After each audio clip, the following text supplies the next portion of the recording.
Hi friends, welcome back to my YouTube channel. Friends, ಇವತ್ತು ಮಸಾಲೆ ದೋಸೆಗೆ ಕೆಂಪು ಚಟ್ನಿ ಯಾವ ರೀತಿ ಮಾಡೋದು ಅಂತ ನಾನು ಈ ವಿಡಿಯೋದಲ್ಲಿ ತೋರಿಸ್ತಾ ಇದ್ದೀನಿ. ಒಂದು ಪಾತ್ರೆ ಇಟ್ಟಿದ್ದೀನಿ, ಬಿಸಿನೀರು ಇಟ್ಟಿದ್ದೀನಿ. ಅದಕ್ಕೆ ಇವಾಗ ಬ್ಯಾಡಗಿ ಮೆಣಸಿನ್ಕಾಯಿನ ಹಾಕ್ತಾ ಇದ್ದೀನಿ. ನಮಗೆ ಖಾರ ಎಷ್ಟು ಬೇಕೋ ಅಷ್ಟು ನೋಡಿಬಿಟ್ಟು ಬ್ಯಾಡಗಿ ಮೆಣಸಿನ್ಕಾಯಿನ ಹಾಕಬೇಕು. ಇವಾಗ ಅದು ಬಿಸಿನೀರಲ್ಲಿ ಸ್ವಲ್ಪ ಒಂದು 5 ನಿಮಿಷ ಅದು ಬಿಸಿನೀರಲ್ಲಿ ಇರಬೇಕು ಬ್ಯಾಡಗಿ ಮೆಣಸಿನ್ಕಾಯಿ.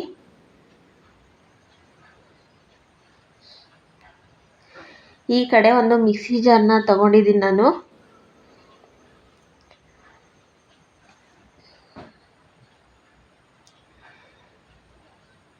ಇವಾಗ ಅದಕ್ಕೆ ಸ್ವಲ್ಪ ಹಸಿ ಕರಿಬೇವಿನ ಸೊಪ್ಪನ್ನ ಹಾಕ್ತಾ ಇದ್ದೀನಿ.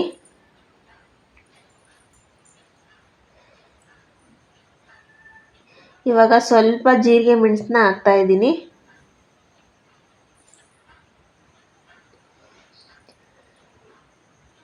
ಇವಾಗ ಬೆಳ್ಳುಳ್ಳಿನ ಹಾಕ್ತಾ ಇದ್ದೀನಿ.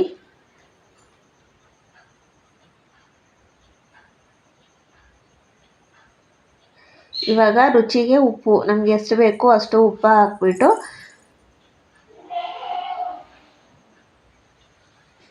ಇವಾಗ ಮೆಣಸಿನ್ಕಾಯಿನೆಲ್ಲ ಬಿಸಿನೀರಲ್ಲಿ ಎತ್ಕೋಬೇಕು. ಇವಾಗ ನೋಡಿ, ಮಿಕ್ಸಿ ಜಾರ್ಗೆ ಮೆಣಸಿನ್ಕಾಯಿನ ಹಾಕ್ಬಿಟ್ಟು ಸ್ವಲ್ಪ ನೀರನ್ನ ಹಾಕ್ಬಿಟ್ಟು ಪೇಸ್ಟ್ ಮಾಡಬೇಕು. ನೋಡಿ, ಇವಾಗ ರೆಡಿ ಆಗಿದೆ ಮಸಾಲೆ ದೋಸೆಗೆ ಕೆಂಪು ಚಟ್ನಿ.